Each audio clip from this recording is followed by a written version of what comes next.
The 9 EMA is going to be the orange line. So you want to buy assets breaking above that, because you can see when an asset breaks above the line, okay, above the 9 EMA, it continues to trend up. So ideally, what we're looking at here is a green dot. It's a nice one, right? It's right down there off of the 200 EMA. That's the 200-day average.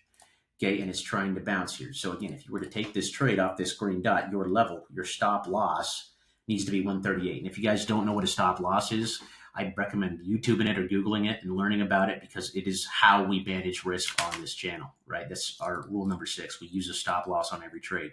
We always place our stop losses at the bottom, okay, at the bottom of the candle that we're getting the green dot on. So if you're on a daily chart, okay, you got to place it at the bottom of the daily one. You're getting the signal. And if you're on a weekly chart, okay, you can see the green dots are much more accurate on a weekly chart, but the same kind of thing. Okay, you get the green dot right there.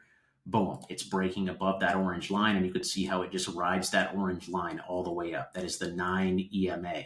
So for this example here on Solana, okay, the weekly dot came right there. Bang. Okay, that was at $19 back in September.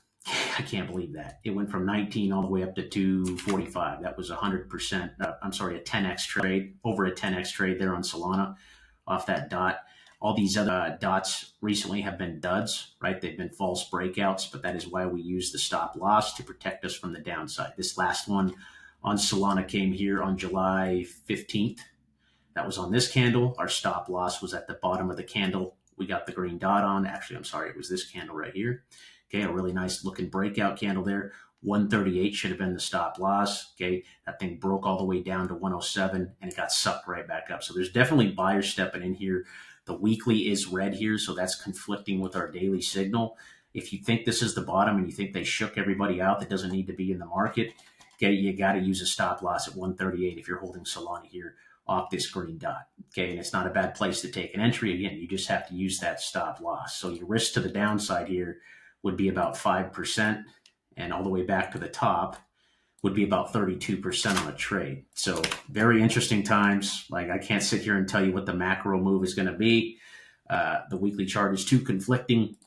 It's more of a trader's market right now, so that's why it's good to pay attention to the daily. Okay, and the daily's trying to bounce here at 138. So that's the signal there.